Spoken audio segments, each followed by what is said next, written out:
If an SUV pull up next to you right now, black tinted windows, no marks, would you know if it is a civilian vehicle or a federal law enforcement SUV? Most people think they do, but the reality is different. Many ICE vehicles are designed to look exactly like normal SUV cars. That overlap between civilian cars and federal vehicle cars are exactly why these SUVs are controversial. So in today's video, we are doing two things. The first, I'll show you how to identify ICE SUV cars from normal SUV vehicles. Then we'll break down the exact SUV ICE agents use and why agents choose those cars. Let's start with how to identify these ICE SUVs versus the civilian cars. The first one is hidden emergency lights. The first one you have to see is in windshield edges, the front grille and the rear windows. You see these lights hidden. Most of them are LED emergency lights hidden inside, and they are not mounted externally because they are ICE agent cars or any other federal cars that need their profile to be lowered, not to be seen. And most of civilian cars rarely have this kind of features, integrated internal flashlights or multi-zone emergency lights. Most of civilian cars don't have this one, and if the light suddenly appear from the inside of the SUV, that is your first clue. The second clue is extremely dark window tints. Common on ICE SUVs, very dark rear window tints. Some of them have even in the front windows. Tint alone doesn't mean that car is law enforcement car, but combined with the other sign, it gives you the picture. The third clue is multiple antennas. Most civilian cars have one shark fin antennas, most of the new cars, but many field SUV cars have two or more antennas and thick antennas. Antennas doesn't mean any other thing, but most of the time antennas used for the communication equipment, so you have to see this one. The third one is, or the fourth one is the basic or steel wheels. Most of the cars on the market, you can find them with aluminum wheels for the better look, the better aesthetics, but most of the federal cars use black, very simple alloy trims or no chrome or sporty design, because high-end SUVs are and others have this kind of aluminum or good looking one,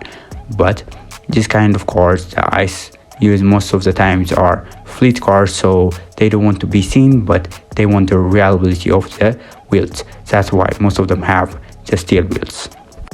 The next one is the low profile push bars. Some ICE SUVs are compact cars, and most of them have the compact push bars, partially hidden bars, not for obvious like the police push bars, but they are noticeable if you see them closely. They use them for hitting something, but they don't want to be seen with that thing, so most of them are hidden bars. One thing you have to know, always rely on the vehicle identification. Never assume the vehicles of the enforcement not only by their the appearance alone. The next thing we have to know is, we know what they look like, but what kind of cars they use. Most of the ICE agents, there are different cars they use, and one of them is the Ford Explorer Police Interceptor car is most common ICE SUV. This car is really good for high-speed cars. The car spec is, it's a unibody SUV, all-wheel drive. The engine, they usually use two engine choices most of the time 3.3 liter hybrid V6 engine or 3 liter EcoBoost V6 engine. These engines are not easy engines. They got really good power. They got 400 horsepower. Most of the time they use them. They use it because it got perfect balance of the size and speed, easy to drive in the city. Hybrid options for the long idling can be helpful, because if you unmark them, it look like any other SUV, especially Ford Explorers. The next one is the Chevrolet Tahoe. The Chevrolet Tahoe is its body-on-frame SUV. It's got 5.3 liter V8 engine. This car came with a rear-wheel drive or four-wheel drive. Most of the time, the ICE agents use this car because it got extreme durability, massive interior space, strong authority presence, and they have a very large in urban areas. The bad thing of this car is a poor fuel economy, but not only ICE, any other government forces they use them because it got a really good reliability. The third one is from the Dodge, is Dodge Durango Pursuit. It's a really nice car.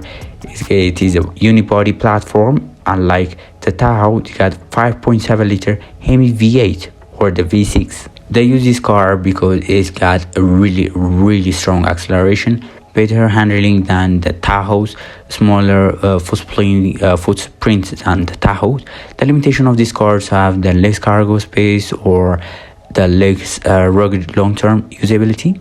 These cars are controversial because modern law enforcement SUVs are taller, heavier, faster, often unmarked compared to the old sedan or patrol sedan cars.